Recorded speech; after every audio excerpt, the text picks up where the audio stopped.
बिस्मिल्लाहिर्रहमानिर्रहीम। अस्सलाम वालेकुम। मोहम्मद नासिर से हाजिर एपिसोड 19 सीजन 3 अर्तुल गाजी के शॉर्ट रिव्यू के साथ। एपिसोड के स्टार्ट में अर्तुल अमांदा को छोड़ देते हैं।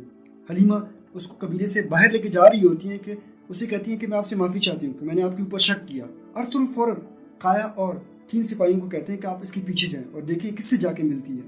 उसके बाद शमसा को कहते हैं कि आप तुर्गत के पास पहुँचो और तुर्गत से कहना कि बाजार में इसके ऊपर नज़र रखे।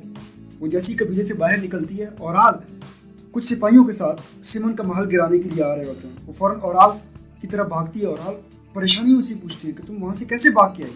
अमांदा कहती है कि मैं भागी नहीं हूँ, अर्तुल ने मुझे छोड़ दिया है, वो मुझे बेगुनाह समझते हैं। जिस पर औराल कहते हैं कि अर्तुल तुम्हें चारे के तौर पर इस्तेमाल कर रहे हैं। उसको अलग करते हैं और वहाँ पर उसको मार देते हैं। फौरन अपने सिपाहियों को हुक्म देते हैं कि अर्तुल ने इसके पीछे लाजमी कोई किसी न किसी को भेजा होगा, सारे यहाँ पे फैल जाओ, उसको पकड़ के लाओ, उसको मार दो वहीं पे। काया सब कुछ देख रहे होते हैं। काया अपने सिपाहियों से कहते हैं कि अब जाने का वक्त आ गया। इतने में औराल भी उसको देख लेते हैं। औराल अपने सिपाही को हुक्म देते हैं।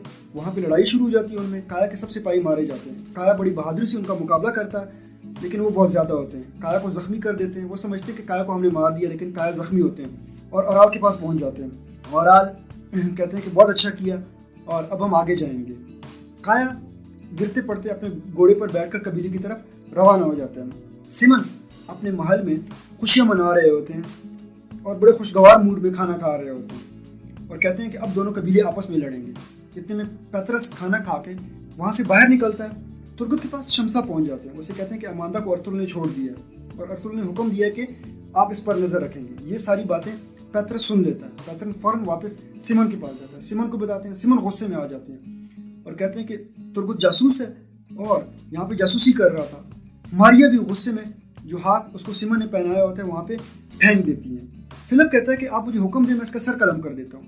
सिमन उसको कहते हैं कि नहीं, इसको मैं इस्तेमाल करूँगा अर्तुल को मारने के लिए और यही अर्तुल को मारेगा।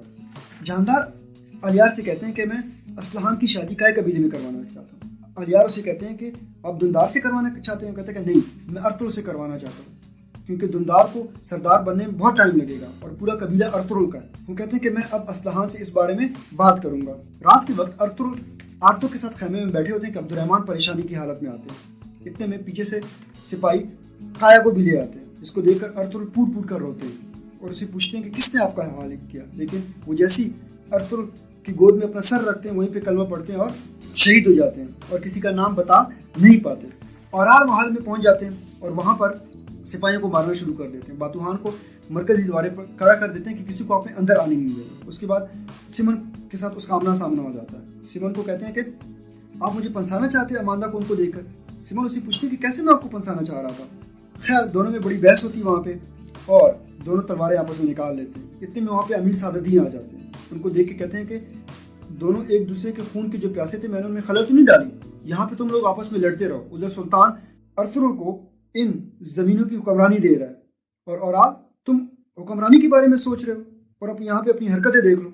उसके बाद सिमन को भी डांटते हैं और उसे कहते हैं कि तुम आइंदा मेरे कहे बगैर एक कदम भी नहीं उठाना वरना अर्तुल तुम्हारे बाजार पे कब्जा कर देगा। सिमन हंसते हुए कहते हैं कि उसकी मौत का इंतजाम मैं पहले ही कर चुका हूँ। उसके बाद दोनों हंसते हैं और वहाँ से चले जाते हैं। तुर्गत महल में बातूहान को देखकर परेशान हो जाते हैं। मारिया से पूछते हैं कि ये क्या कर रहा है। मारिया उसे कहती है कि औराल वसूली के लिए एक और जंग कर रहा है, लेकिन तुम यहीं पे रहना, बाहर मत आना। तुर्गत को चेक करने के लिए फिलिप और मारिया को बुलाते हैं। ये बातें तुर्गत सुन रहे होते हैं। वो तहखाने की तरफ जाते हैं तो सिमन छुप कर तुर्गत को देखते हैं। तुर्गत उसके कमरे में दाखिल होते हैं, तहखाने में दाखिल हो जाते हैं। जब मारिया उसकी कदमों की आहट सुन लेती है तो फिलिप से कहती है कि ये खत सुल्तान के जासूस तक तुमने पहुंचाना है ताकि महल में जासूस का पता चल सके। ये बातें सारी तुर्गत भी सुन रहा होता है और इसी पर किसका इख्तिताम होता है। वस्सलाम।